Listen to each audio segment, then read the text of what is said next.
Iniciamos en breve, por favor, un momento.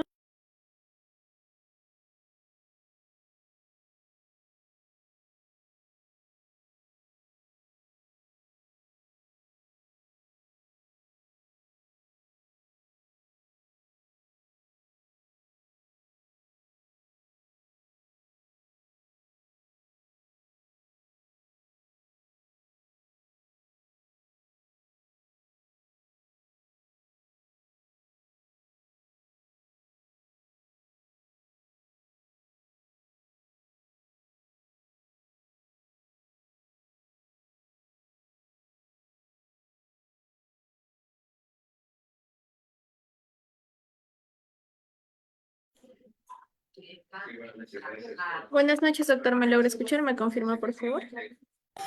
¿Cómo estás? Sí, sí, lo logro escuchar.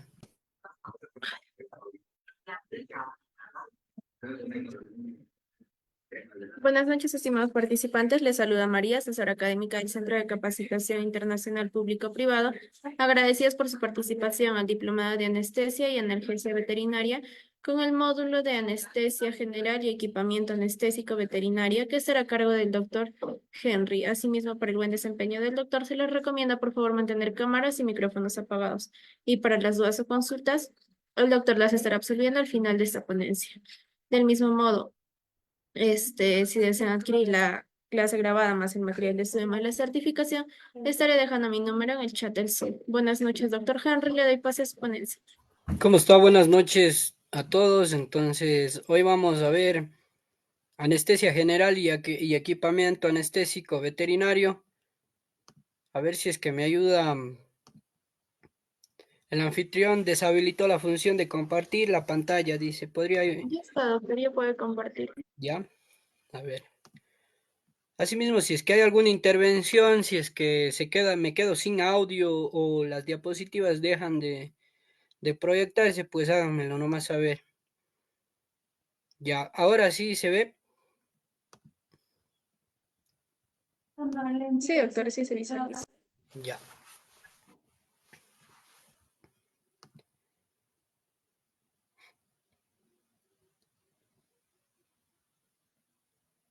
Ya, muy buenas noches con todos.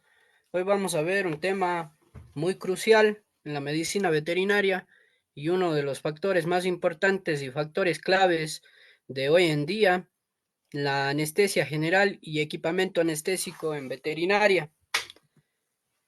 Lo primero que tenemos que hacer ya cuando existe algún tipo de cirugía, ya sea emergente o programada, lo primero que tenemos que hacer es la preparación del paciente.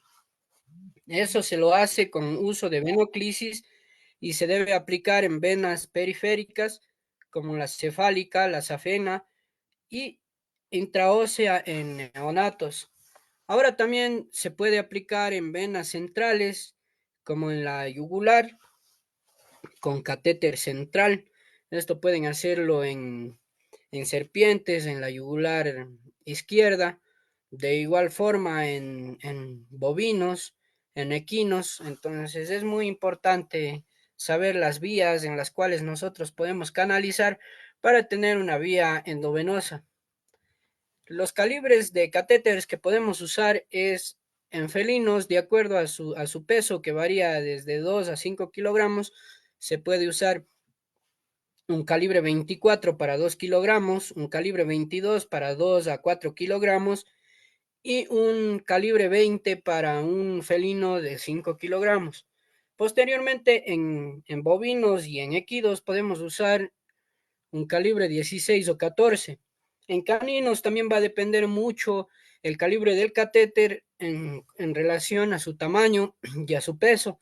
Entonces podemos ver que en caninos menores de 6 kilogramos podemos usar calibres de 20 a 22, en cachorros o en perros de 10 kilogramos podemos también usar un calibre de 20 a 18, en perros de 20 kilogramos podemos usar un calibre 18, en perros de 35 kilogramos podemos usar un calibre 16 y cuando son perros ya o caninos de más de 35 kilogramos se puede usar un calibre 14. Aquí se recomienda hacer dos vías, de repente la una se bloquea para tener de emergencia, la otra libre y permeable para cualquier situación.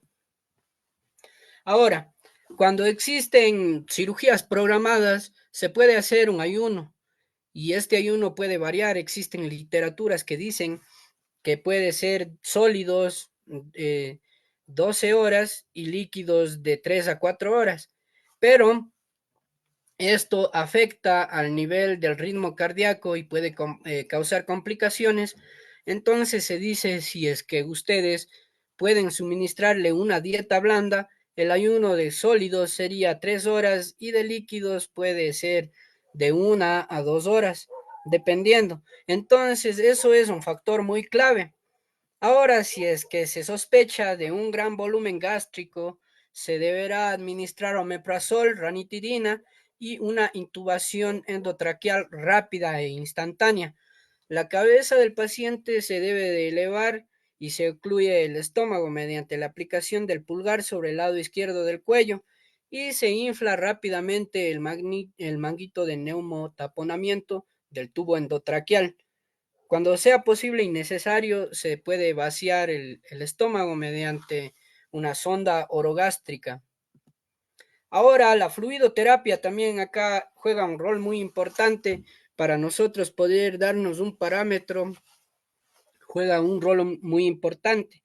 Y para mantener la anestesia es necesario 5 ml por kilogramo de peso hora en especies menores y en mayores puede variar de 30 a 40 ml por kilogramo de peso hora, aunque en literaturas otras dicen que hasta 50 ml, dependiendo del tamaño, ¿ya? Y también esto se debe de tener mucho en cuenta en pacientes con enfermedades renales o cardiorrespiratorias, no se debe provocar una hiperhidratación. Y si, solo si hay hemorragias profusas, la dosis de fluidoterapia sería de 20 ml por kilogramo de peso los primeros 15 minutos más la vitamina K, que nos va a ayudar también. Ahora, en la evaluación preanestesia, lo que juega un rol muy importante es la anamnesis, luego de eso el historial clínico, donde se debe de adjuntar patologías previas o actuales que pueden influir o tener un riesgo anestésico. Estas pueden ser insuficiencias renales, cardiopatías, insuficiencias respiratorias. Entonces, estas son enfermedades o patologías que pueden influir mucho en la etapa de anestesia. Algunas preguntas también son muy importantes, como el apetito, la presencia de vómito, diarrea. ¿Acá para qué? Para nosotros saber si es que mandamos cloruro de sodio o lactato de Ringer. Cuando existe diarrea se pierde baking soda o, ¿cómo se dice en español? Bicarbonato. Entonces nosotros lo que tenemos que hacer es en la fluidoterapia mandarle lactato de Ringer para tratar de sostener eso. Ahora también cuando existe vómito lo que se pierde ahí es el sodio. Entonces podemos mandarle cloruro de sodio. Es así por eso que debemos de saber si tiene vómitos o no, diarreas o no, y también la ingesta diaria de agua, la eliminación de orina o micción, también la cantidad y capacidad de ejercicio. Se debe anotar también los medicamentos suministrados para saber o llevar a cabo un minucioso abordaje y para nosotros no confundirnos también. Entonces siempre debemos anotar todos los fármacos que se medican. Estos pueden ser para prevención, pueden ser antibióticos, pueden ser anestésicos, pero lo que se tiene que hacer es anotar todo. También tenemos otro tipo, la condición de ayuno preoperatorio para evitar problemas al momento de la inducción de anestesia, para evitar todo ese tipo de problemas, que si exista broncoaspiración, ya sea por la toma de agua o ingesta de comida. Entonces, si existe una broncoaspiración, lo que podemos hacer es acelerar el índice de mortalidad en la emergencia. También lo que se une acá es pruebas objetivas complementarias, pruebas de diagnóstico preoperatorias, como son el análisis de sangre, hemoglobina, química sanguínea, hemograma, que entra ya la hemoglobina, el hematocrito. También podemos ver o hacer o realizar ecografías, rayo X, electrocardiogramas para ver cómo está funcionando el corazón a nivel eléctrico y todo. Entonces, más luego les voy a indicar todos los procedimientos, cómo se debe llevar a cabo y eso sería lo más idóneo. Ahora, en la anestesia general, antes de que exista el auge de los relajantes musculares o conocidos científicamente como los agonistas alfa 2 adrenérgicos, antes de que exista eso, no existía la triada de anestesia. ¿Qué o cómo consiste la triada de anestesia? La triada de anestesia es nada más y nada menos que la pérdida de conciencia, analgesia y relajación muscular. Antes solo existía pérdida de conciencia y analgesia. Y cuando se quería realizar un tipo de, un tipo de relajación muscular, lo que hacían es inducir a un plano más profundo de anestesia para así tener una relajación muscular. Pero ¿qué viene a consecuencia de nosotros inducir con agentes endovenosos a un plano de anestesia profunda? Lo que se nos viene es una depresión cardiorrespiratoria y puede ser irreversible. Entonces, aumentaba el índice de mortalidad. Cabe recalcar que en el siglo XIX se daba una regla estadística donde de 3 pacientes que entraban al quirófano, 2 podían morir o inclusive los 3. Entonces no había un auge bueno hasta que los relajantes musculares salieron al mundo de la medicina humana y luego a la de la veterinaria. También los riesgos anestésicos, la anestesia locorregional, que es la localizada, implica la pérdida de sensibilidad transitoria de una parte del cuerpo. No se requiere la pérdida de la conciencia o de una anestesia general inducida. A menudo en el ámbito del veterinario, lo que esta práctica se debe de hacer bajo anestesia general o sedación, porque ustedes saben que los animales tienen un mecanismo de defensa, entonces pueden ser vulnerables a los estímulos y responder de una manera no adecuada. Para ello se requiere una anestesia general o una sedación bien ejecutada. El protocolo anestésico conlleva un riesgo de mortalidad y morbilidad debido a los efectos adversos que posteriormente ya en cada familia de los anestésicos, analgésicos y todo, vamos a ver los efectos secundarios y a quién sí y a quién no proporcionarlos. En la actualidad, el paciente puede ser anestesiado de forma razonable, segura, independiente de su condición física. Sí, solo si dispones de los medios adecuados, de la experiencia y también de abordar las medidas clínico-anestésicas oportunas, dependiendo al parámetro del paciente. Ustedes saben que no existe un protocolo de anestesia 100% fiable ni en humanos ni en animales, pero sí se puede acoplar a las necesidades fisiológicas, patológicas y tanto fenotípicas como genotípicas del animal. Ahora, ¿por qué digo fenotípicas y genotípicas? Porque también la genotípica, por ejemplo, en especies branquicefálicas ya se necesita un método para poder ejecutar de una buena manera un plano anestésico que pueda conllevar a una satisfactoria ejecución. Ahora, también los instrumentos más fundamentales, más básicos, que se debería de tener para una monitorización en anestesia es el pulsioxímetro, que nos va a dar la saturación de oxígeno a nivel alveolar, el electrocardiograma, que mediante sus frecuencias de ondas P, Q, R y S, T y T también, nos van a ayudar a ver los pulsos, la electricidad, cómo está funcionando en forma energética el corazón. Ustedes saben que el corazón es donde inicia y donde finaliza la circulación. Él bombea oxígeno, saca CO2. Es así mismo. Entonces, ahora también tenemos algo muy importante para ya irnos más a fondo. Vamos a ir desde lo primero hacia lo último. Entonces, aquí tenemos los equipamientos de materiales más usados en la anestesia veterinaria. En la anestesia veterinaria lo que más se usa es esta cámara de inducción inhalatoria, idóneas para animales pequeños, aves y reptiles.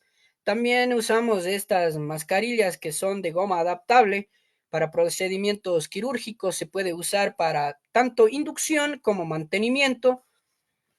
Acá tenemos el tubo endotraqueal y aquí va la clave del éxito de la anestesia inhalatoria y de la ventilación mecánica. ¿Por qué? Porque primerito el tubo endotraqueal nos va a ayudar a favorecer y nos va a ayudar a incrementar una seguridad de las vías aéreas. Entonces vamos a tener permeables a las vías aéreas.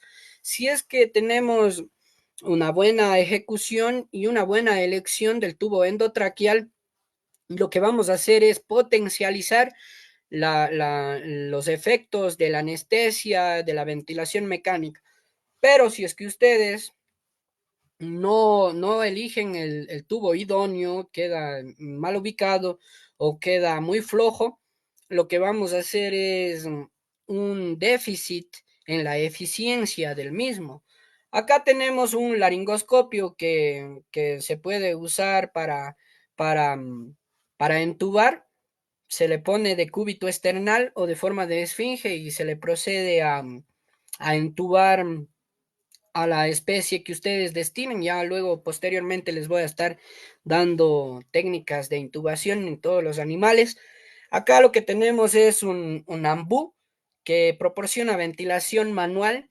Esta, antes que venga la ventilación mecánica o los ventiladores mecánicos que hoy existen de menor a mayor rango, incluso ustedes, si es que son entendidos, pueden hacerle un ventilador mecánico con este ambú y con ciertas piezas de nanorobótica.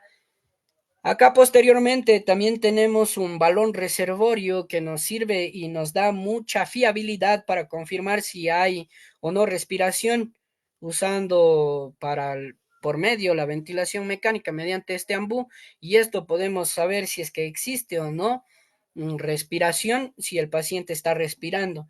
Ahora también tenemos la válvula APL, que son las válvulas estas de acá, que confirman si hay respiración también, y pueden ser también para regular el aire, para regular si es que hay doble presión o si es que el gas está transitando de manera incorrecta.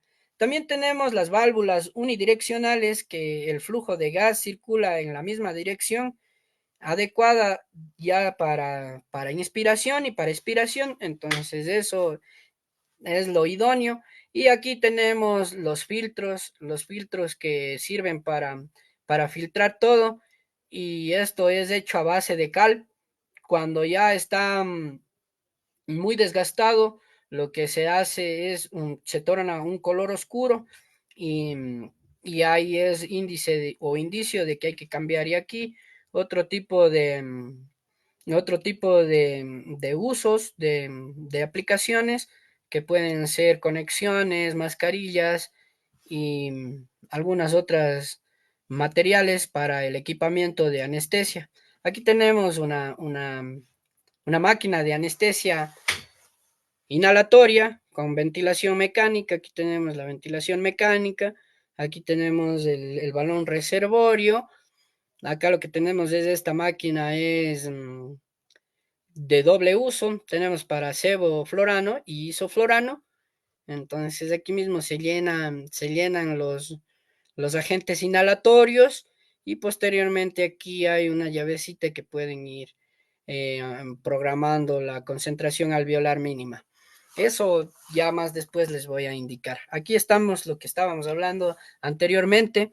El equipamiento de anestesia se subdivide en cámara de inducción inhalatoria, mascarillas, tubos endotraqueales, laringoscopio, ambú, balón reservorio, válvulas APL, también válvulas unidireccionales, el filtro, conectores, empalmes y adaptadores, que son los que tienen que estar de lleno, y se debe de revisar también de lleno los conectores, los empalmes y los adaptadores, porque a veces una mínima fuga también puede ocasionar un gran problema. En el circuito anestésico se dividen en dos grandes grupos: la clasificación clásica, que es abierto, semiabierto, semicerrado o cerrado, y la clasificación técnica funcional, que también se subdivide en dos, que es el sin reinhalación, sin absorción de CO2, que se divide en válvulas, flujo de Mapleson. Aquí tenemos el McGill, el ida y vuelta, el va y ven, el TD Air y el Jackson Reese, y el más utilizado, que es con reinhalación, con absorción CO2, y es el circuito circular, que hoy en día lo usan. Antes le usaban el ida y vuelta o el va y ven, pero vieron que el mejor era el circular o el semicircular. Ahora nos vamos a adentrar a los tipos de agentes anestésicos y vamos a empezar primero con los agentes inhalatorios. El objetivo de este tipo de método es alcanzar niveles en sangre que lleguen al sistema nervioso central. Son muy volátiles. Estos vapores se emplean vía inhalatoria y su dosificación se estabiliza mediante un vaporizador. Entonces, acá lo que vamos a ver es la concentración alveolar mínima en equinos, que es una tabla de concentración alveolar mínima de los anestésicos inhalatorios y concentraciones recomendables en equinos usados en vaporizador. Aquí la concentración alveolar mínima se mide en porcentajes, y los más usados en anestesia de equinos era antes el alotano, pero se descubrió que causaba mucho tipo de bradicardias y también incrementaba la incidencia de arritmias cardíacas, y entonces por eso se dejó de usar y ahora se usa el isoflorano y el sevoflorano. El isoflorano es más barato que el sevoflorano, pero los dos, el sevoflorano es más caro porque se elimina más rápido, no tiene mucha concentración en sangre, ni tampoco se elimina por vía renal, por la orina. Entonces, eso. Aquí tenemos que el alotano en concentraciones de anestesia en vaporizador al inicio para inducción se usaba 3 a 5%, y para mantenimiento del 1 al 3%. Esto también se puede conjugar con propofol, con ketamina o con algunas benzodiazepinas, dependiendo o jugando con la calidad o nivel de ASA del paciente. En isoflorano tenemos que la concentración de anestesia para inducción es de 3 al 5%, y para mantenimiento de 1 a 3,5%, mientras que en el sevoflorano para la inducción se usa de 4 al 6%, mientras que para el mantenimiento 2,5 a 5%. Esto se debe de tener mucho en cuenta. Ahora, la anestesia inhalatoria tiene su auge en el siglo XVI, cuando usan el éter en aves, y posteriormente en 1846 se usó en humanos, y no hasta 1952 se usó en especies menores el alotano. Entonces, los de mayor uso, como ya les había dicho, es el isoflorano y el sevoflorano. Los de menor uso es el óxido nitroso y el alotano. Y un agente nuevo es un gas que es muy conocido, el xenón. Y de interés histórico también existen agentes inhalatorios anestésicos generales, como son el metociflurano, el cloroformo, el cicloprano, el éter, el enflurano. Entonces, todos son compuestos orgánicos menos el óxido nitroso, conocido con su nomenclatura N2O. Estos pueden ser definidos como hidrocarburos olifáticos o éteres. Por ejemplo, el alotano es un hidrocarburo saturado, olifático y halogenado. Entonces, esto le hace que incremente, como ya les había dicho, la incidencia de arritmias cardíacas. Y, y esto puede ser muy, muy dañino, muy colateral. Acá también tenemos la concentración alveolar mínima en perros, en gatos y en el humano. La concentración mínima de un anestésico es lo que se representa con este CAN, nada más y nada menos que la concentración mínima de un anestésico a una atmósfera que produzca inmovilidad en casi todas las especies. Entonces, esto también existe un porcentaje, existe la probabilidad del 50% que sea eficiente y el otro 50% que no lo sea. Y casi en todas las especies la variabilidad del CAN es mínima, es súper mínima. Ahora, los anestésicos inhalatorios actúan directamente en el sistema nervioso central, activa receptores GABA y también trabaja sobre las membranas celulares nerviosas. Existe también un sistema respiratorio. El sistema respiratorio se va a tener relación con la ventilación espontánea y esta va a disminuir a medida que el anestésico aumenta. ¿Para qué? Para que la ventilación pase a formar, la ventilación mecánica pase a hacer todo el trabajo sin ningún esfuerzo del paciente. Aquí tenemos que en felinos podemos usar isoflorano, que es el más idóneo, pero aquí también podemos ver por colores que los representan los diferentes agentes inhalatorios, pero vamos a poner un ejemplo del el isoflorano en humanos. Pueden usar un CAN de 1.15%, en felinos 1.63%, en caninos 1.30, aunque otra literatura dice que 1.32.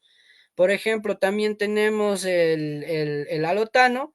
El alotano en humanos se usa 0.74, también en felinos 0.99, en caninos se usa 0.89. ¿Por qué?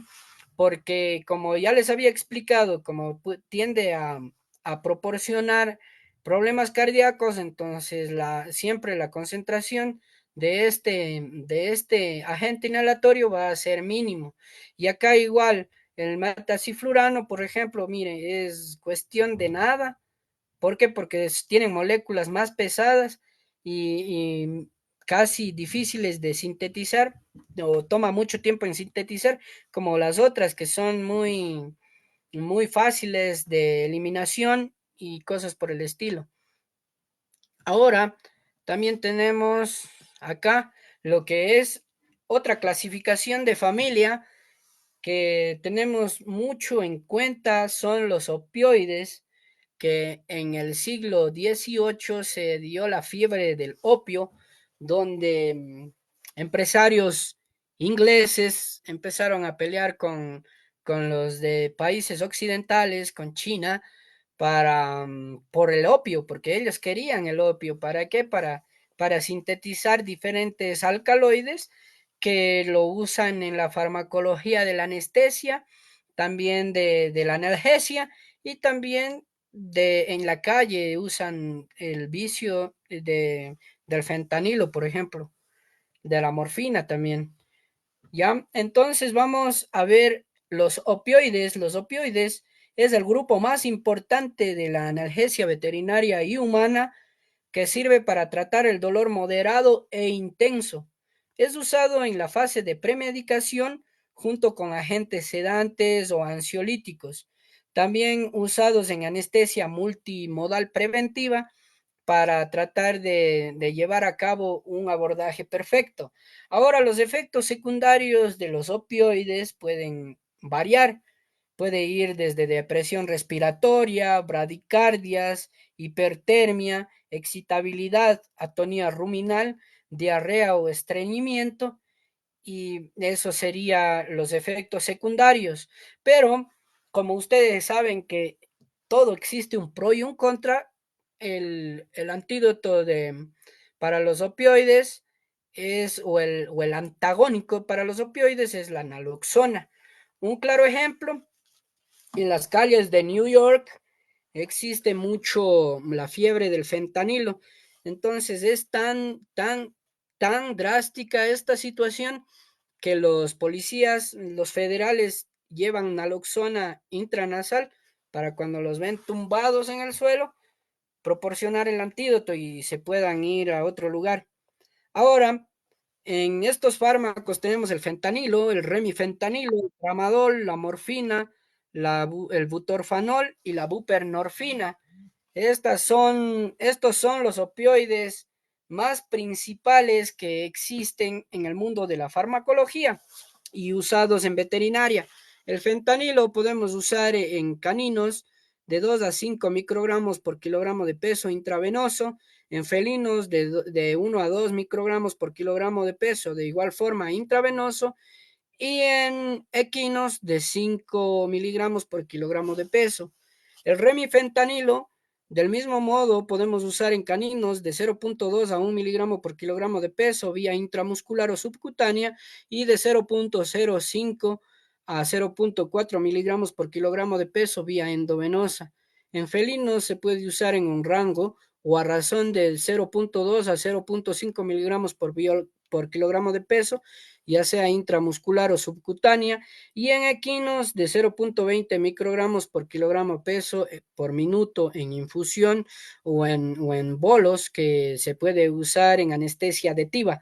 Ahora, en estos dos opioides principales que hemos tenido en esta tabla, la dosificación en bovinos no hay prospectos que nos digan la utilización de estos debido a que causan tanto como el butorfanol, como la buprenorfina y también como la morfina causan atonía ruminal y esto puede causar timpanismo y puede ser algo muy, muy crónico. Entonces, acá lo que usamos, los opioides lo que usamos en bovinos es únicamente para, para epidural, para cirugías de epidural. También tenemos el tramadol. El tramadol en caninos podemos usar de 1 a 2 miligramos por kilogramo de peso intravenosa. En felinos de 1 a 2 microgramos por kilogramo de peso intramuscular. En equinos también tenemos de 1 a 2 miligramos por kilogramo de peso, ya sea intramuscular o endovenosa. Y para bovinos en vía epidural, 200 microgramos por kilogramo de peso. Ahora la morfina también en estudios han dado relevancia que también juega un rol muy importante en enfermedades gastrointestinales, en úlceras gástricas provocadas por este tipo de fármaco, entonces a veces es contraindicado o a veces, dependiendo del criterio del médico veterinario, prefieren no usar esta y pueden usar el fentanilo, que es más usado. Ahora, también en morfina tenemos el 0.2 a 1 miligramo por kilogramo de peso intramuscular o subcutánea y de 0.05 a 0.4 miligramos por kilogramo de peso vía endovenosa. En felinos tenemos de 0.2 a 0.5 miligramos por kilogramo de peso, ya sea intramuscular o subcutánea. Ahora, en equinos se debe de tener mucho en cuenta que el uso de morfina puede causar cólicos y su dosis, sin embargo, es de 0.91 miligramos por kilogramo de peso, mientras que en bovinos se puede usar a razón de 0.05 a 0.01 y también en otras literaturas dicen de 0.3 miligramos por kilogramo de peso. Ahora el butorfanol, que también se usa en algunos protocolos anestésicos, podemos ver que en caninos se puede usar de 0.4 a 0.5 miligramos por kilogramo de peso.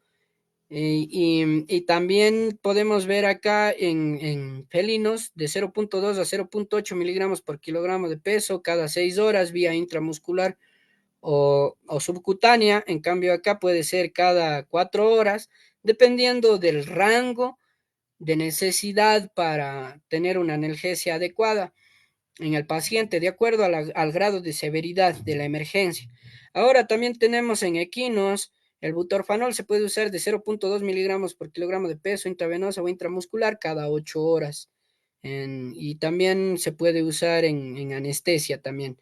La buprenorfina se puede usar de 0.1 a 0.2 miligramos por kilogramo de peso endovenoso de 4 a 8 horas y también se puede usar de 0.02 a 0.04 miligramos por kilogramo de peso vía endovenosa en felinos igual. Del mismo modo se puede dar cada 4 a 8 horas por 3 a 5 días en post cuidado, en post quirúrgico. Y en equinos podemos también usar de 0.2 miligramos por kilogramo de peso cada 8 horas. Ahora, el fentanilo se puede usar también en, en bolos de tiba. El fentanilo, la morfina, se puede usar en, en tiba. Entonces, eso sería lo que correspondería a los opioides, a la familia de los opioides, que son grandes analgésicos. Ahora tenemos los agentes generales y locales, que son nada más y nada menos los anestésicos. Estos anestésicos, uno de los anestésicos generales muy conocidos es la ketamina, que es un disociativo. Es un anestésico general de acción rápida con conservación del reflejo nasofaríngeo y estímulo cardiorrespiratorio. Se lo puede aplicar vía endovenosa o intramuscular, pero les cuento, en el inicio de la anestesia, por los protocolos por allá, por la década de los noventas, de los ochentas, lo que hacían es una jeringa de 2 ml de ketamina, le mandaban por la boca al gato o al perro que esté desmesurado, que esté descontrolado, y a nivel bucal se absorbe muy bien la ketamina. Entonces, luego de 15 a 20 minutos, ustedes pueden proceder a canalizar y hacer su protocolo y abordaje anestésico correspondiente. Eso es lo que podría hacer, pero ahora está dicho que intravenosa e intramuscular son las vías más idóneas para la ketamina. La ketamina, la dosis en caninos intravenoso puede ser de 5 a 15 miligramos por kilogramo de peso, mientras que intramuscular de 15 a 25. En felinos, vía endovenosa de 5 a 8 miligramos por kilogramo de peso e intramuscular de 22 a 33 miligramos por kilogramo de peso. Ahora la dosis en equinos, en endovenosa, puede ser de 2 a 5 miligramos por kilogramo de peso, al igual que en los vacunos, mientras que intramuscular en caballos de 8 a 15 miligramos por kilogramo de peso, y en vacunos sería 15 miligramos por kilogramo de peso, y epidural 2 miligramos por kilogramo de peso. En bovinos pueden usar la epidural también. Ahora la lidocaína al 2%, se puede usar 10 miligramos por kilogramo de peso corporal, que equivaldría a 0.5 ml por kilogramo de peso en caninos. En felinos, de 0.3 ml a kilogramo de peso. En caballos, de 2 a 4 ml por 100 kilogramos de peso. Y en vacunos pueden usar 4 ml por kilogramo de peso, dependiendo. Ahora, la bupivacaína al 5% se puede usar en caninos 1 ml cada 4.5 kilogramos de peso, mientras que en felinos del mismo modo 1 ml cada 4.5 kilogramos de peso. En caballos se puede usar 1 ml por 100 kilogramos de peso, mientras que en vacunos de 8 a 10 ml totales. La mepivacaína al 2% se puede usar en caninos 0.2 ml por kilogramo de peso, de igual forma en felinos, mientras tanto en caballos 0.2 a 0.25 miligramos por kilogramo de peso, y por otra parte en vacunos de 0.2 a 0.5 miligramos por kilogramo de peso, de igual forma que en los caballos. Ahora en la procaína al 1%, en caninos epidural de 2 a 5 ml, en felinos epidural de 2 a 5 ml de igual forma, y en caballos y en vacunos de 5 a 20 ml. Ahora pueden usar también para bloqueos paravertebrales, de nervios paravertebrales, para cesáreas. Entonces pueden usar para lo que ustedes crean convenientes de acuerdo a cómo ustedes quieran interpretar. Ustedes saben que en el mundo de la medicina veterinaria es el 80% preparación y el 20% acción. Entonces debemos de estar preparados para tener una acción idónea. Ahora lo que vamos a ver es, bueno, acá la ketamina, vaya, como es un anestésico muy usado, también les voy a dar dosis de otras especies. Por ejemplo, en porcinos, intravenoso podemos dar de 2 a 5 miligramos por kilogramo de peso, mientras intramuscular de 10 a 20 miligramos por kilogramo de peso. En ovinos se puede usar De igual forma, intravenoso de 2 a 5 miligramos por kilogramo de peso, mientras que intramuscular de 10 a 20 miligramos por kilogramo de peso. Es igual dosificación que lo de porcinos. En aves sí varía, solo intramuscular de 12 a 10 miligramos por kilogramo de peso.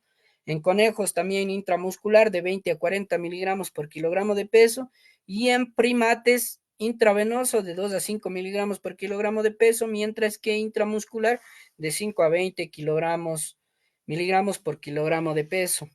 Eso lo que sería ketaminas. Ahora vamos a ver el alfa 2 adrenérgicos, que son el auge de la nueva anestesia y consigo la evolución. Cabe recalcar que los agonistas alfa 2 adrenérgicos revolucionaron la técnica de anestesia. Antes la anestesia era inducida y mantenida por agentes intravenosos e inhalatorios, como ya los había contado. Y entonces, cuando se necesitaba un grado de relajación muscular, se profundizaba la anestesia con un riesgo mayor a depresión cardiorrespiratoria. Pero ahora pausa, no todo es malo, aunque tengan efectos secundarios y colaterales, también existen antagonistas y también existen pros y contras. Ahora, en unos pros tenemos que nos va a facilitar la intubación endotraqueal. También nos va a ayudar a que la ventilación mecánica sea adecuada y automática. También nos va a brindar una plena relajación muscular sin plano anestésico profundo, que eso es lo que nosotros queremos, ¿verdad? Y también va a proporcionar una abolición del tono muscular y mejora la cirugía. Ahora, la historia de estos relajantes musculares van desde a mucho tiempo atrás en las crónicas de los españoles, ya se relata el curaré, que eran las flechas curadas con este tipo de principio activo que al fin de cuentas era un relajante muscular tan potente que eran conocido como la flecha de la muerte, y de ahí se usa este tipo de historia para como indicio de los agonistas alfa 2 adrenérgicos. También tienen la capacidad de anestesia, de sedación y de relajante muscular. Entonces, ahora, por ejemplo, si es que nosotros queremos usar alfa 2 adrenérgicos en menos dosis, podemos obtener analgesia, pero si usamos a más dosis, podemos tener una sedación, aparte que nos da una relajación muscular. Y en este grupo de la silacina, la detomidina, la romifidina, la medetomidina y la dexmedetomidina, la silacina fue el primer alfa 2 adrenérgico sintetizado en 1962 en Alemania, y desde ahí va el uso en medicina veterinaria. Ojo, ahora la silacina usaban como antidepresivos antes por ahí por los 60, por los 70 usaban en humanos para como antidepresivos, pero las leyes gubernamentales de todo el mundo y de la medicina de la Organización Mundial de la Salud ha definido que la silacina es contraindicada para humanos, pero sin embargo, en el mundo de la diversión lo usan al igual que el fentanilo como droga recreativa. Entonces, en el mundo de la calle se le conoce como trank, la silacina. Ahora, la silacina se puede usar mucho, mucho en protocolos de anestesia, casi en algunos protocolos de anestesia van, excepto en potritos, porque es contraindicado, puede causar problemas drásticos y puede incluso dar un bloqueo auriculoventricular de primero y segundo grado, o puede dar una bradicardia sinusual marcada y fin. Entonces, la silacina al 2% podemos dotar a un canino vía endovenosa lenta 1.1 miligramos por kilogramo de peso vivo, mientras si quiero aplicar vía intramuscular sería de 1.1 a 2.2 miligramos por kilogramo de peso vivo. Ahora en felinos puedo usar de 1.1 a 2.2 miligramos por kilogramo de peso, ya sea subcutánea, intramuscular o endovenoso lento. La detomidina podemos usar vía endovenosa 50 microgramos por kilogramo de peso y 1000 microgramos por kilogramo de peso vía intramuscular. Ahora, también en dosis en felinos puede ser de 0.5 a 0.15 ml por kilogramo de peso vía endovenoso. También tenemos la romifidina, que se puede usar en orden cronológico de par 0.02, 0.04, 0.08 hasta 0.012 miligramos por kilogramo de peso vía intramuscular o endovenosa. Y en felinos no existe posologías específicas para este fármaco, ni investigaciones que denoten o recomienden el uso de este en felinos. También tenemos la medetomidina, que se usa en caninos de 0.01 a 0.4 miligramos por kilogramo de peso vía endovenosa e intramuscular, y en felinos de 0.4 a 0.04 a 0.08 miligramos por kilogramo de peso, de igual forma endovenosa o intramuscular. Ahora la dexmedetomidina en caninos tenemos 375 miligramos por metro cuadrado de superficie corporal intramuscular y 500 miligramos por metro cuadrado de superficie corporal vía intramuscular de igual forma. Ahora la superficie corporal de metros cuadrados, ustedes googlean en internet y ahí les salen los parámetros de miligramos de metros cuadrados de superficie corporal de cada especie, y ustedes mediante esa le sacan la dosificación. Ahora en felinos tenemos 40 miligramos por kilogramo de peso vivo vía intramuscular. Acá tenemos de igual forma los agonistas alfa 2 adrenérgicos, pero ya en dosis para animales mayores como es los equinos y los bovinos. Tenemos la silacina de 0.6 a 1 miligramo por kilogramo de peso vía endovenosa, intramuscular. También en bovinos tenemos de 0.5 miligramos por kilogramo de peso vía endovenoso lento. La detomidina también tenemos de 0.1 a 0.2 miligramos por kilogramo de peso intramuscular o endovenosa en equinos, y en bovinos de 0.1 a 0.2 ml por cada 100 kilogramos de peso endovenoso e intramuscular de 0.2 a 0.4 ml por 100 kilogramos de peso intramuscular. Ahora la romifidina también se puede dar en dosis a equinos de 0.4 a 1.2 ml por 100 kilogramos de peso endovenoso o intramuscular, y en bovinos 50 microgramos por kilogramo de peso, de igual forma, intramuscular o endovenosa.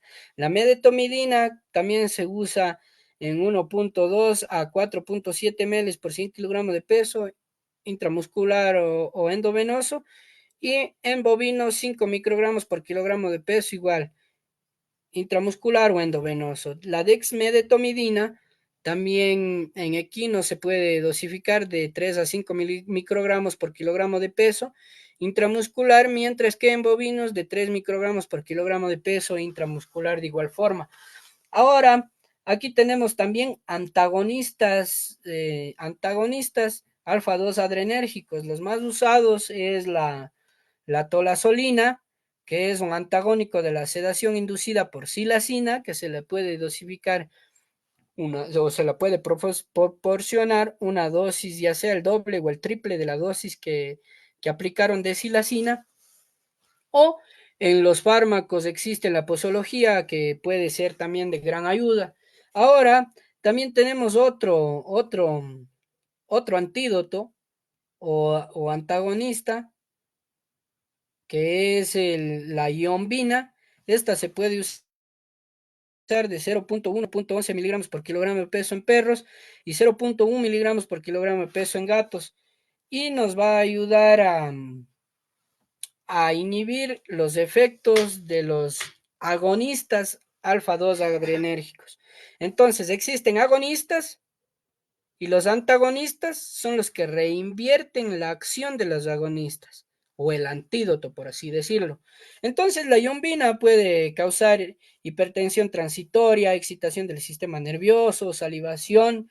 También se puede usar la yombina en protocolos para animales con desorden de convulsivo, también disfunción renal, puede revertir en combinaciones de alfa-2 adrenérgicos, más ketamina, más opioides, más benzodiazepinas, y son muy buenos tener esto en el kit de fármacos, porque ustedes nunca saben, a veces un accidente o a veces un descuido. Por eso muy recomendable leer primerito los fármacos, sacar bien las dosis y anotar el registro farmacológico para nosotros poder guiarnos y tener un indicio o un respaldo de qué está sucediendo, porque ahora es muy importante saber distinguir entre una intoxicación o una sobredosis de agentes anestésicos y un problema o complicación con la ventilación mecánica o equipamiento de anestesia inhalatoria en el quirófano. Entonces eso hay que tener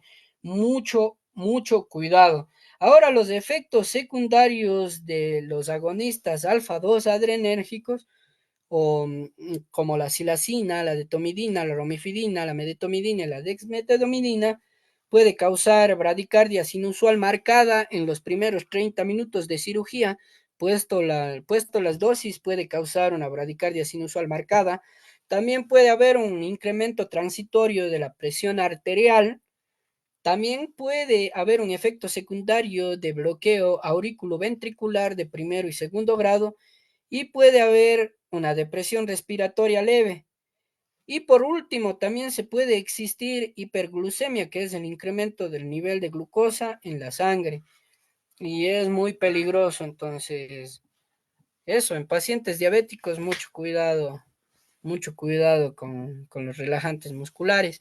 Ahora también tenemos algo que nos va a servir de mucho, nos sirve de mucho y tenemos que tener mucho en cuenta esto. Tenemos los tranquilizantes mayores y menores. Entre los tranquilizantes mayores tenemos a las fenotiacinas, que una de las más importantes es la cepromacina, que es un tranquilizante leve que causa mínima ataxia, causa irregularidad al sistema nervioso central y cuando se le aplica vía endovenoso tiene un efecto o para hacer efecto dura de 15 a 20 minutos para que empiece el efecto que va a durar 2 a 3 horas. Ahora en los efectos secundarios de la acepromacina es un efecto secundario es la vasodilatación periférica, también efectos de arritmias cardíacas y también puede ser o puede ocasionar un prolapso peniano o prioprismo en sementales, en equinos o en perros que están en su auge de reproducción, puede causar prolapso de pene o prioprismo y está contraindicado en pacientes hipovolémicos, deshidratados y también en sementales, en caballos, porque a veces existe una erección de pene que se tiene que drenar o a veces ya termina con la amputación del miembro,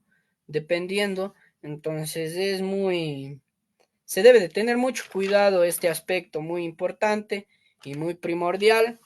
Ahora también tenemos otros tranquilizantes menores que, bueno, estos son casi muy seguros de utilizar, aunque pueden causar excitabilidad y agresividad, pero no deprimen la función cardiorrespiratoria, que es un tip muy bueno. Y entre los más usados está el diazepam, el midazolam, el flumanesenil, y también tenemos el solazepam, son los más utilizados. Y en combinación con la tiletamina, puede ser una buena opción en pacientes deprimidos. Entonces, son buenos sedantes, aunque no dotan de analgesia, pero son muy buenos sedantes.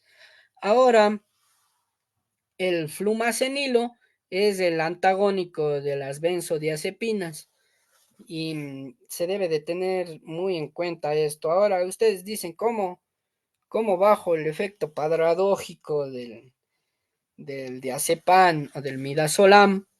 Primerito, lo que tenemos que hacer para disminuir el efecto paradójico es usar dosis mínimas. Dosis mínimas y también pueden usar el flumacenilo como antagónico.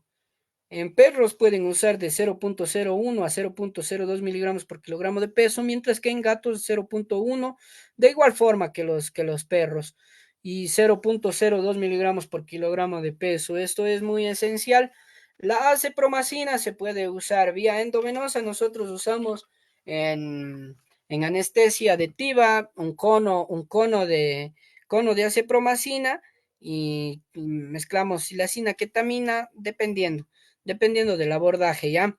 Entonces, la cepromacina se puede usar de 0,05 a 0,04 miligramos por kilogramo de peso, ya sea endovenoso, intramuscular o subcutáneo, máximo 3 miligramos totales. En felinos, de 0,05 a 0,04 miligramos por kilogramo de peso, igual subcutáneo, intramuscular o endovenosa, y de igual forma máximo 3 miligramos totales.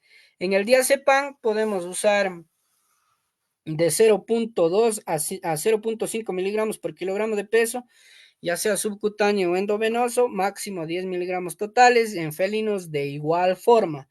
El midazolam podemos usar de 0,1 a 0,5 miligramos por kilogramo de peso, ya sea subcutáneo, intramuscular o endovenoso, y para infusión continua 50 microgramos por kilogramo de peso hora. Ahora acá en caninos, ¿qué digo? En felinos es igual de la misma dosificación que caninos. Y el flumacenil tenemos una dosificación de 0,02 a 0,1 miligramos por kilogramo de peso vía endovenosa y de igual forma también en felinos. Acá, vamos a ver, acá también tenemos tranquilizantes mayores y menores usados en especies mayores. Aquí podemos ver que la cepromacina podemos usar de 4,4 a 8,8 miligramos por cada 100 kilogramos de peso, igual en las tres aplicaciones, subcutánea, intramuscular o endovenosa, y de igual forma en bovinos de 0,01 a 0,01, perdón, a 0,1 miligramos por kilogramo de peso intramuscular, subcutánea o endovenosa. Ahora el diazepam, tenemos una dosis en equinos de 0,05 a 0,2 miligramos por kilogramo de peso vía endovenosa y en bovinos de 0,5 a 1,5 miligramos por kilogramo de peso intramuscular o endovenoso.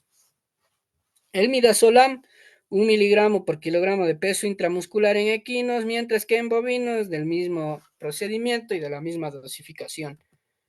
Ahora, el uso de la analgesia, sedación y relajantes musculares, nosotros lo que debemos de tener en cuenta siempre es dos factores claves que existen: anestesia y analgesia. Sin estos dos factores, la triada de la anestesia nunca se va a dar, ni mucho menos vamos a tener un plano de anestesia idóneo, ni mucho menos profundo. Va a ser superficial y va a ser no ético. Entonces aquí la anestesia local causa la pérdida de la sensibilidad en una área determinada del cuerpo.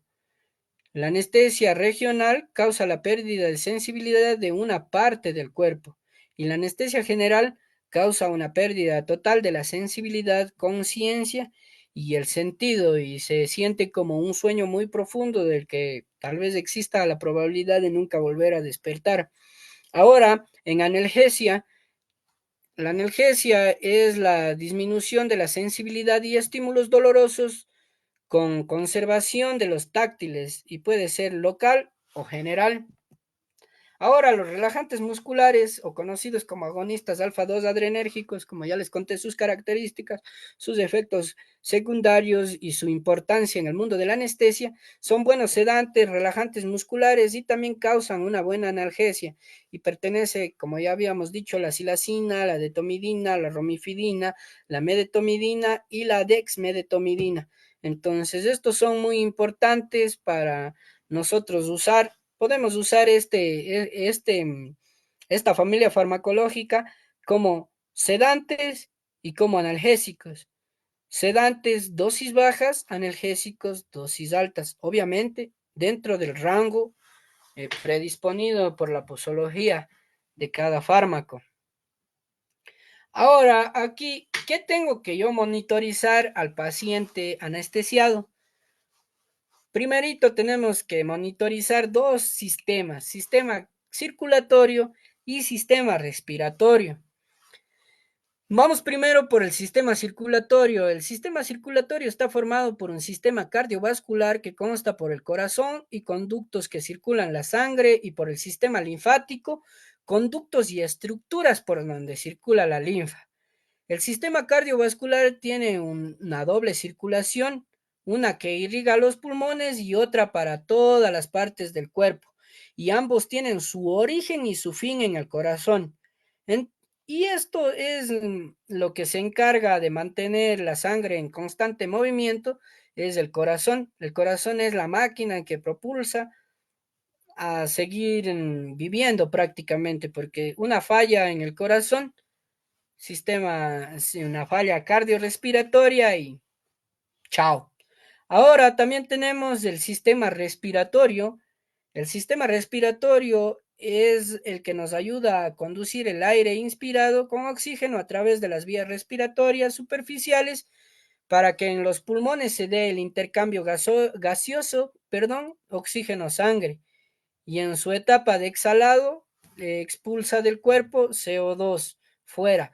Ahora existen dos tipos de respiración, la respiración externa, que es el intercambio gaseoso entre aire y sangre en los pulmones, y la respiración interna o tisular, que se da un intercambio gaseoso, sangre, tejidos y ocurre dentro de los mismos.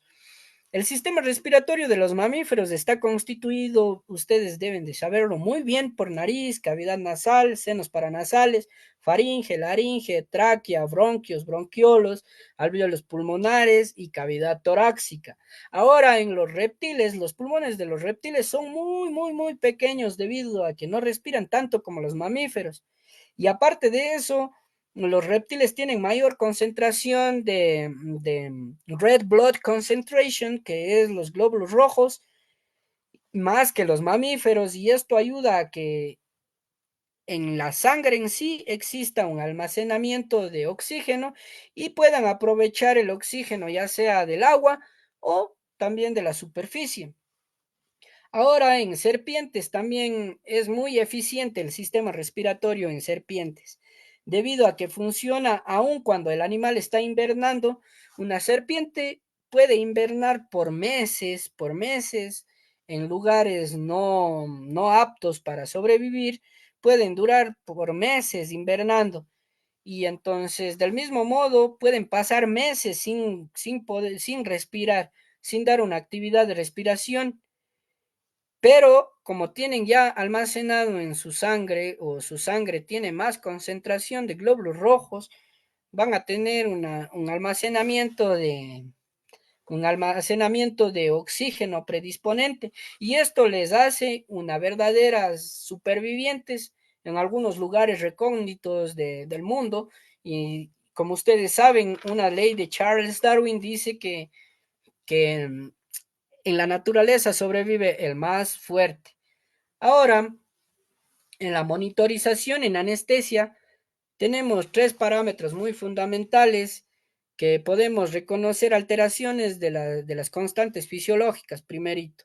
Otra, podemos evaluar su gravedad y una opción terapéutica, como por ejemplo, si es que está mal los instrumentos o los equipos de, por ejemplo, el tubo endotraqueal está mal puesto o es pequeño, o si hay una intoxicación por anestésicos, mandar sus antídotos. Entonces, para eso nos va a servir mucho la monitorización de anestesia y también para valorar la respuesta a los tratamientos utilizados, como ya les voy a mostrar unos ejemplos de electrocardiogramas que tenemos por ahí. Ahora, en primer plano, como está aquí, tenemos que evaluar el plano de anestesia. ¿Cómo? Podemos ver la rotación ventromedial del lóbulo ocular, el reflejo palpebral muy disminuido o ausente, el tono mandibular muy disminuido, el reflejo deglutorio ausente. También podemos ver reflejo de pinzamiento de la cola o dedos ausentes.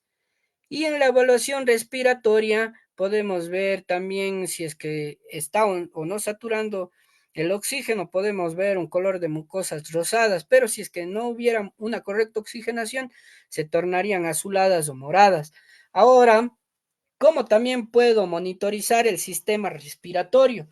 Puedo usar mediante una monitorización de oxigenación mediante un pulsioxímetro, que no es nada más y nada menos que un sensor que le colocan en una mucosa no pigmentada del paciente, puede ser la lengua, y este microprocesador nos va a proporcionar el porcentaje de saturación de oxígeno de la hemoglobina y sus valores normales pueden estar entre 95 y el 100%. Y este aparato también nos va a dar nos va a proporcionar una curva pletismográfica y nos va a dar a conocer la onda de pulso, por lo que tendremos una información de la secuencia de pulso del paciente también. Ahora, este tipo de proyecto o abordaje lo que nos va a permitir es una monitorización continua y no invasiva de la oxigenación. También nos va a dar una respuesta rápida, nos va a incrementar la seguridad al paciente y también va a disminuir el riesgo de mortalidad. Ahora, dentro del sistema respiratorio también tengo que monitorizar la ventilación, y uno de los problemas y complicaciones más adaptadas en este problema es la hipoventilación, que es nada más y nada menos que alta concentración de CO2 en sangre. Es una de las complicaciones más frecuentes en la anestesia, afectando a un porcentaje considerable de los pacientes anestesiados. Cabe recalcar que una oxigenación normal no va a garantizar que su ventilación sea normal, debido a que la anestesia y el paciente recibe un oxígeno diferente, entonces no va a hacer que esto podría funcionar de las dos maneras. Y esto hace que sea normal la saturación arterial de oxígeno.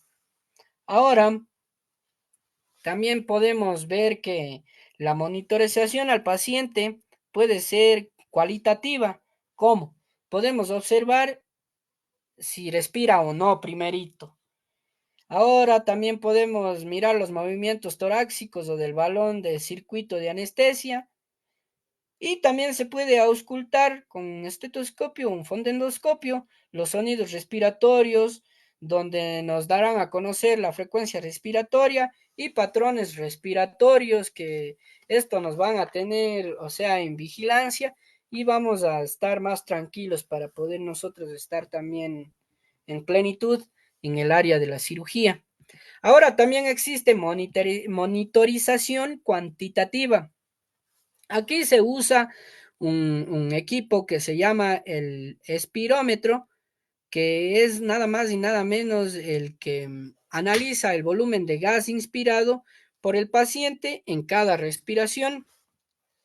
Y también tenemos la ayuda de un capnógrafo, que es un monitor que mide de manera continua la presión parcial de CO2 por milímetros de mercurio, y el gas inspirado y expirado por el paciente.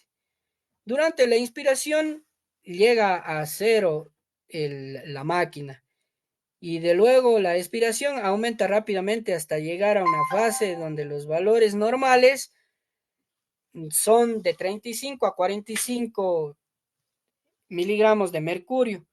El valor reflejo de la presión parcial de dióxido de carbono en, en la sangre arterial tiene que ser de 35 a 45. Si es que esta sube o esta baja, vamos a tener un problema. También, también vamos a ver acá la oximetría en animales de compañía.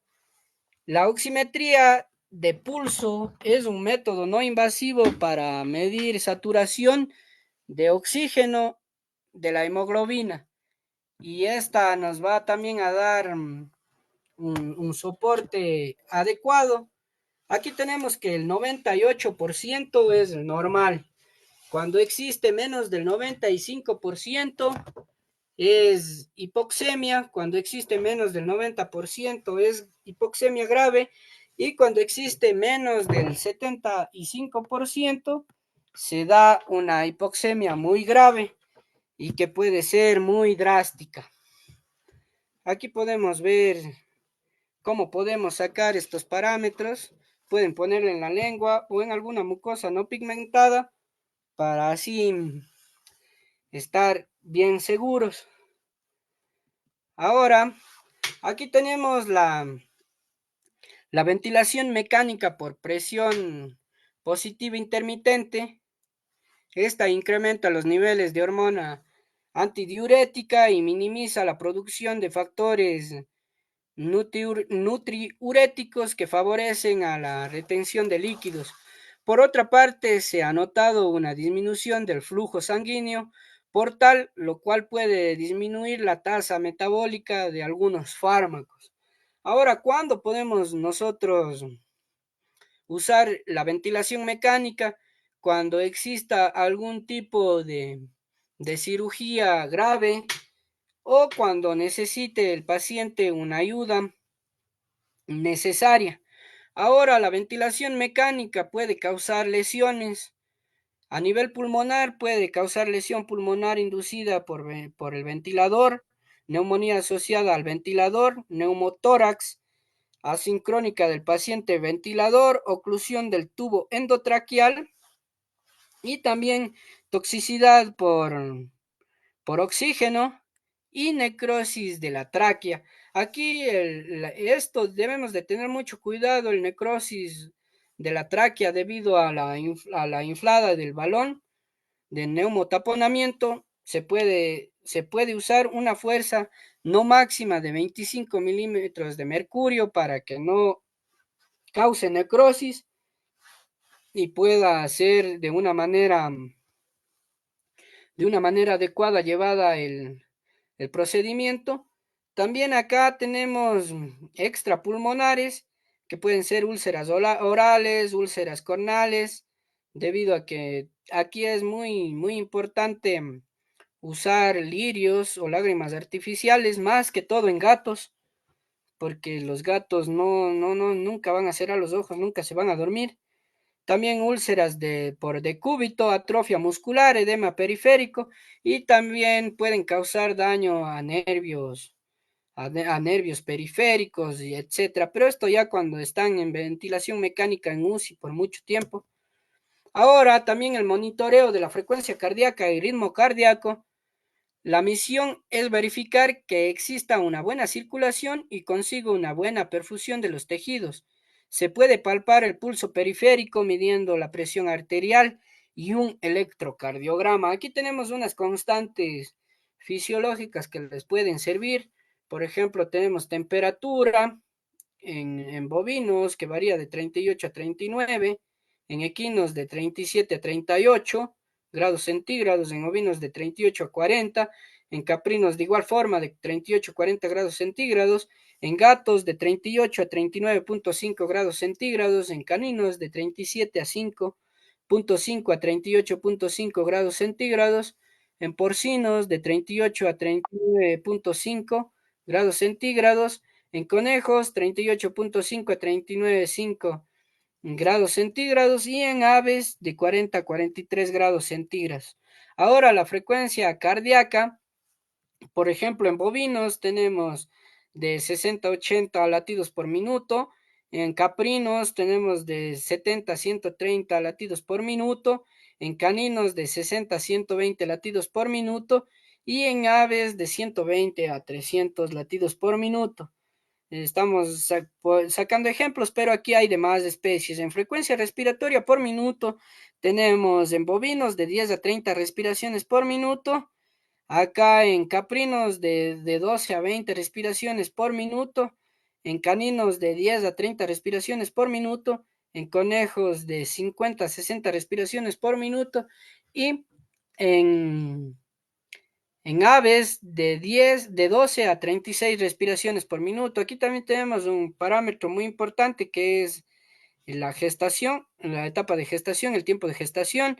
También tenemos otros parámetros como es la coagulación de tiempo por minuto, la orina al día, los litros, también micciones y en la sangre los leucocitos y los eritrocitos, que eso también puede ser de mucha importancia para poder sacar algunas fórmulas como es la clasificación de anemias y ese tipo de patologías. Ahora vamos a ver un electrocardiograma. Estos electrocardiogramas siempre se tiene que hacer un monitoreo de los electrocardiogramas para así nosotros estar al tanto. Entonces, aquí tenemos, verán, para nosotros detectar una bradicardia tenemos que tener en cuenta que la frecuencia cardíaca en gatos debe ser menor a 80 latidos por minuto, mientras que en caninos de 60 latidos por minuto menor a 60 latidos por minuto. Aquí en el primer electrocardiograma tenemos una bradicardia marcada sin usual con una frecuencia cardíaca de 60 latidos por minuto y, y causó una reacción vagal. Y acá abajo, en el número 2 tenemos ya un electrocardiograma del mismo paciente tras la administración intravenosa de atropina en respuesta al tratamiento.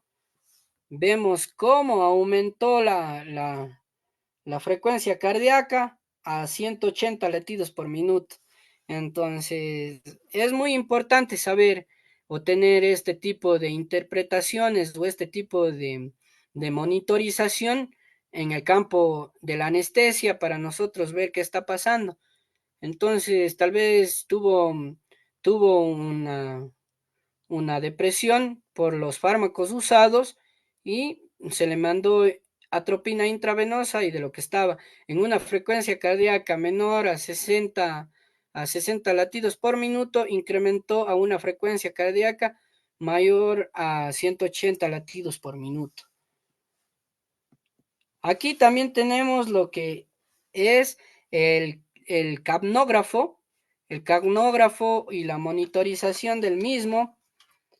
Aquí se dice que la capnografía consta en la medición continua no invasiva de los niveles de CO2 durante la respiración, proporcionando un análisis cuantitativo y cualitativo.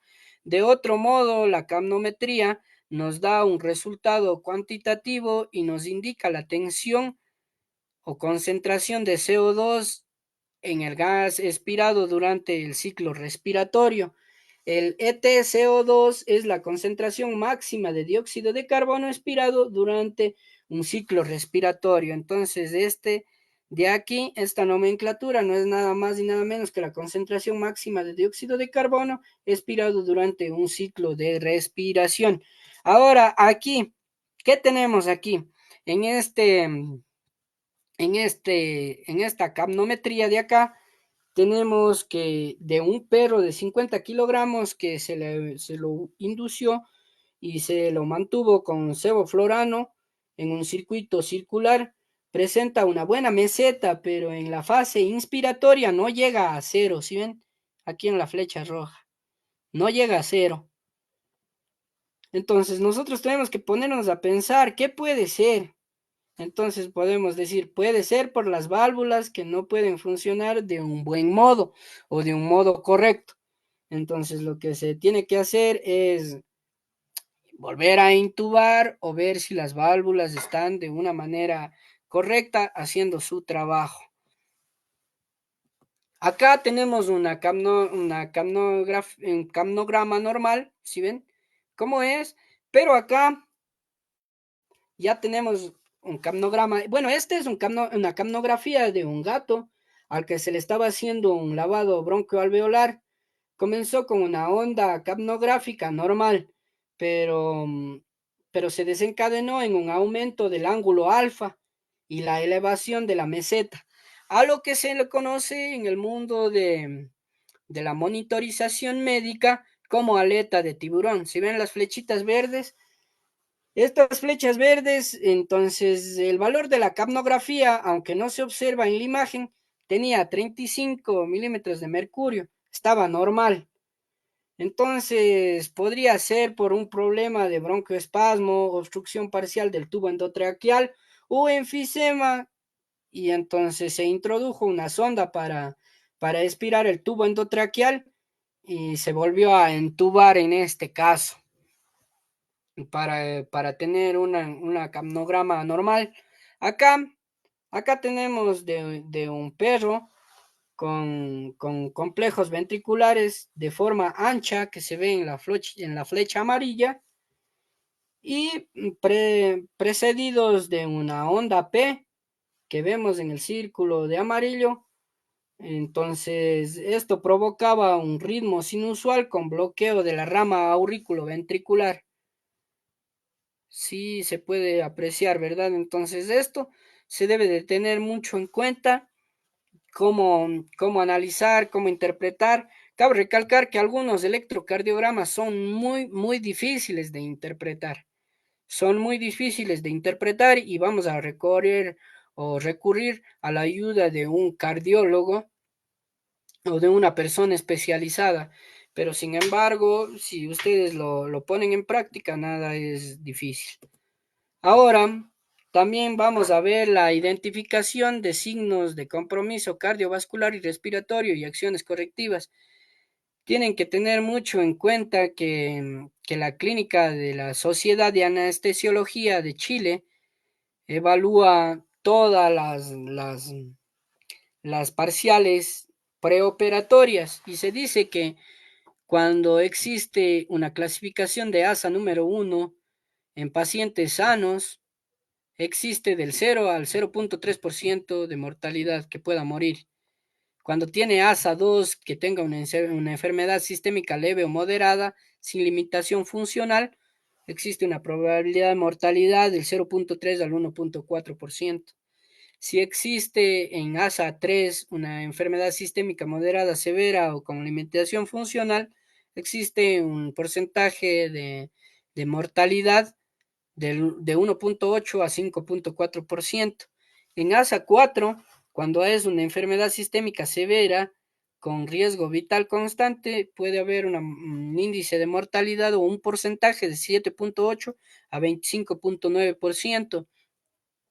Y en ASA 5, paciente mórbido con pocas horas de sobrevivir, con o sin cirugía, no puede pasar las 24 horas, existe más de el 57% de probabilidades de que este animal no pueda vivir. Ahora, los animales son inducidos por anestesia general. Los que son inducidos por anestesia general son incapaces de toser y expectorar las secreciones respiratorias, lo que puede obstruir el tubo endotraqueal. Entonces, ojo, por lo cual se debe de succionar y limpiar las vías aéreas cada 4 horas, cambiar el tubo endotraqueal cada 24 y el circuito respiratorio cada 48 horas. Ahora, en la ventilación mecánica puede originarse múltiples complicaciones.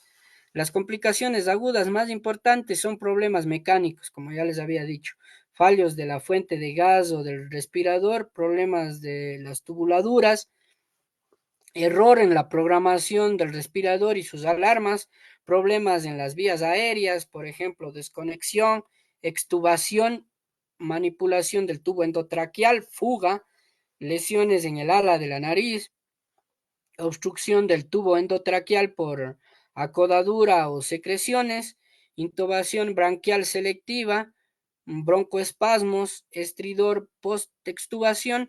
Entonces todos estos van a ser problema. También existen complicaciones pulmonares, la lesión inducida por la ventilación mecánica como volutrauma, barotrauma, biotrauma, que va el exceso de extendibilidad de los pulmones hasta daños, necrosis e incluso inflamación del aparato respiratorio. También existen alteraciones hemodinámicas, infecciones como traqueobronquitis, neumonía, otitis, sinusitis, problemas de adaptación del paciente y el respirador y trastornos nutricionales. Las secuelas crónicas más importantes de la ventilación mecánica son la estenosis subglótica y la lesión pulmonar crónica y las alteraciones psicológicas también. Esto puede ser en humanos también. Ahora vamos a ver las técnicas de intubación endotraqueal. Las técnicas de intubación endotraqueal son muy importantes y se debe de tener mucho en cuenta. Esto nos va a servir mucho en anestesia para mantener las vías respiratorias permeables y para la administración adecuada de oxígeno y anestésicos inhalatorios. Y también nos ayuda a la ventilación mecánica con presión positiva intermitente, como ya les había dicho. El balón se debe apegar a la tráquea con una presión de 20 a 25 milímetros de mercurio, no más de eso, porque debido a que se puede dar una necrosis o se puede lacerar la parte anatómica de la tráquea. Ahora, ¿cómo podemos hacer cómo podemos elegir nosotros un tubo endotraqueal idóneo? Pueden hacer la medición del diámetro traqueal mediante un rayo X y también, bueno, el rayo X ustedes pueden hacerle torácica lateral y ya saben. También la raza, la edad, en perros también lo que se hace es la distancia de la separación entre las fosas nasales. Se puede ver el diámetro del tubo para poder hacer la intubación. Ahora, la intubación endotraqueal en perros, primerito palpamos la tráquea, podemos hacer también rayo X o la dimensión de las fosas nasales, como ya les había dicho. Luego de eso, se debe de medir el tubo desde la articulación del encuentro hasta la entrada de la boca. Una vez que ya medimos todo eso, lubricamos el tubo y el balón con lidocaína o jalea de silocaína también que existe. Y con la ayuda de con un laringoscopio, vemos la cavidad de la tráquea y entramos en cavidad. Luego que ya estemos en cavidad, fijamos el tubo y inflamos el balón y conectamos la máquina para la operación. Entonces, lo que nosotros vamos a hacer es, aquí mismo dice, no inflar el globo puede causar necrosis de la mucosa de la tráquea y nos puede dar complicaciones. ¿Sí ven? Ya una vez que lubricamos, una vez que manejamos al paciente y lo mantenemos bien, aquí podemos ver la tráquea y podemos meter en cavidad, inflar el balón, asegurar bien el tubo endotraqueal y posteriormente conectar la máquina para dar dotación de oxígeno, anestésico inhalatorio y la ventilación mecánica haga su trabajo. Posteriormente también tenemos intubación orotraqueal en gatos. Se puede hacer también para medir la dimensión de la tráquea, rayo X. De la misma forma, lubricamos el tubo, laringoscopio, fijamos el tubo, inflamos el balón y conectamos la máquina. Conectamos la máquina y a la cirugía. En caballos aquí es un poco, se puede decir que difícil, pero no tanto. Es un poco complejo debido a que aquí sí en animales grandes debemos tener una sedación bien idónea, bien idónea, bien idónea. Los materiales que vamos a usar es un tubo endotraqueal, también un abrebocas, un gel lubricante y una jeringa de 100 ml. Luego lubricamos el tubo con gel y le colocamos el abrebocas. Posteriormente introducimos el tubo por la boca con un giro de 180 grados en la laringe. Entonces vamos haciendo así. Una vez que vamos girando, girando, girando y entra todo el tubo, entonces ahí vemos y comprobamos la posición por respiración o compresión torácica y se infla el émbulo de neumotamponamiento y se procede a instalar en la máquina para su correcta función. Aquí también tenemos en aves, en aves se usa lo que es la cámara de inhalación. En serpientes, en cambio, estamos hablando casi de 8.600, de 8.160 y picos de especies conocidas, con particularidades específicas de todo tipo, y la serpiente prácticamente tiene una laringe sin cartílago epiglótico y la posición del glotis varía dependiendo de la especie. Entonces es muy difícil, pero sí se puede también con la ayuda de un laringoscopio con lámina pediátrica se puede hacer.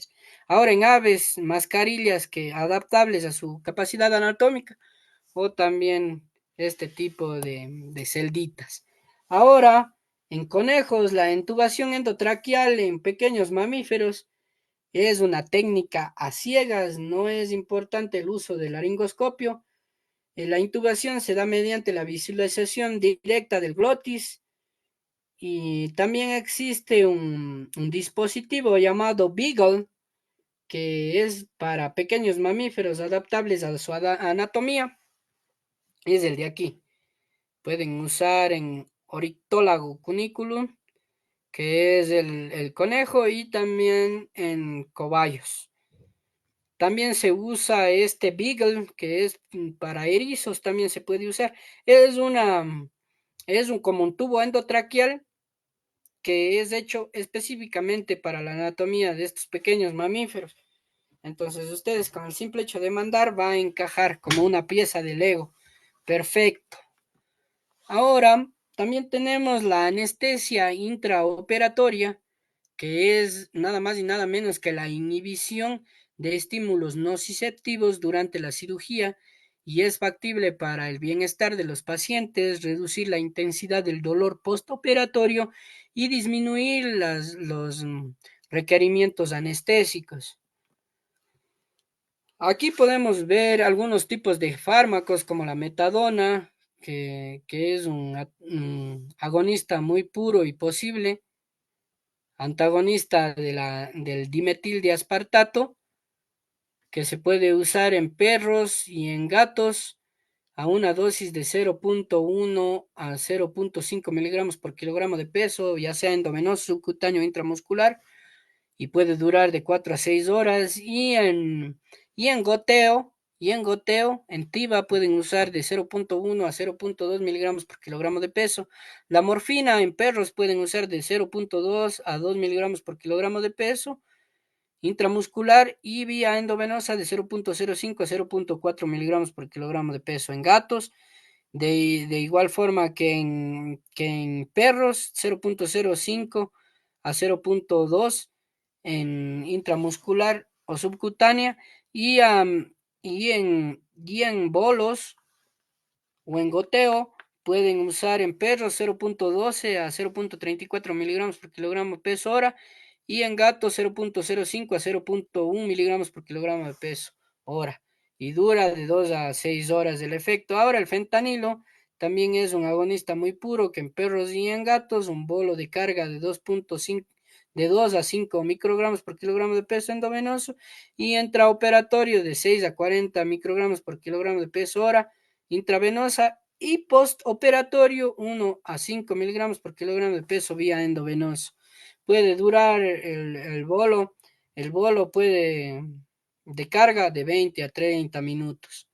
Ahora, acá también tenemos la petidina, que es un agonista muy puro en perros y gatos, que se puede dar o dosificar de 3 a 5 miligramos por kilogramo de peso, estrictamente intramuscular, nunca endovenosa. nunca se le puede aplicar endovenosa y puede tener un efecto de 1 a 1,5 horas. Ahora, en los fármacos que también causan analgesia y está comprobado son los anestésicos locales que pueden causar una analgesia y cierto grado de relajación muscular a nivel sistémico. La lidocaína se puede usar en bolo de carga, 2 miligramos por kilogramo de peso, en analgésico intraoperatorio, 50 microgramos por kilogramo de peso minuto. Antiarrítmico también pueden usar de 80 a 100 microgramos por kilogramo de peso minuto, y la dosis safe en perros 10 miligramos por kilogramo de peso y en gatos 6 miligramos por kilogramo de peso. La dexmedetomidina, que es también un sedante y también un analgésico dependiendo de la, de la dosificación, se puede dar en perros de 1 a 5 microgramos por kilogramo de peso intramuscular, y la mitad de la dosis pueden mandarle endovenoso. En gatos puede ser de 7 a 12 microgramos por kilogramo de peso intramuscular y la mitad de la dosis vía endovenosa. En perros y gatos por goteo puede ser de 0,25 a 2 microgramos por kilogramo de peso hora. En cambio, la ketamina en perros y gatos intramuscular se puede dar de 0,5 a 2 miligramos por kilogramo de peso y la mitad de endovenoso. Y en perros y gatos en goteo pueden hacerle de 0,3 a 0,6 miligramos por kilogramo de peso.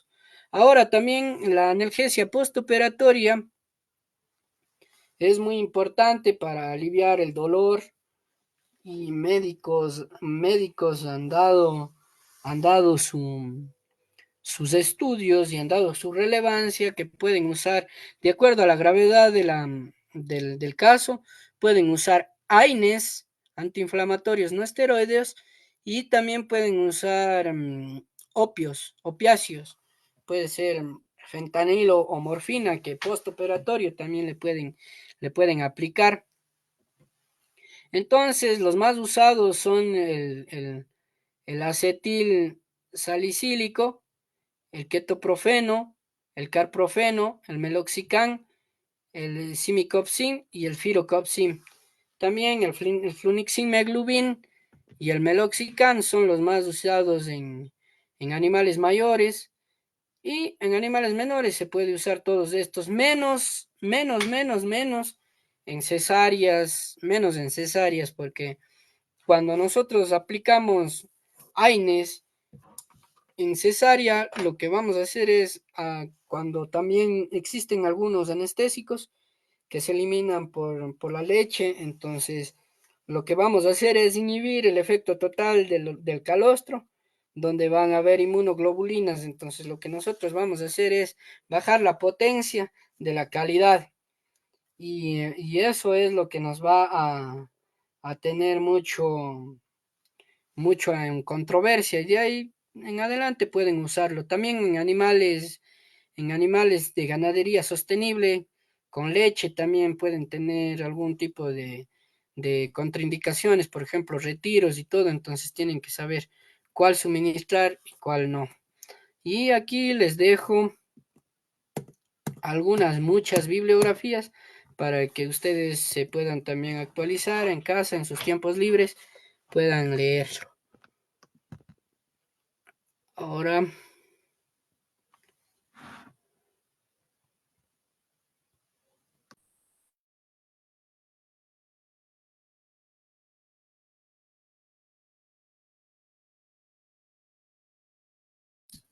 muchas gracias.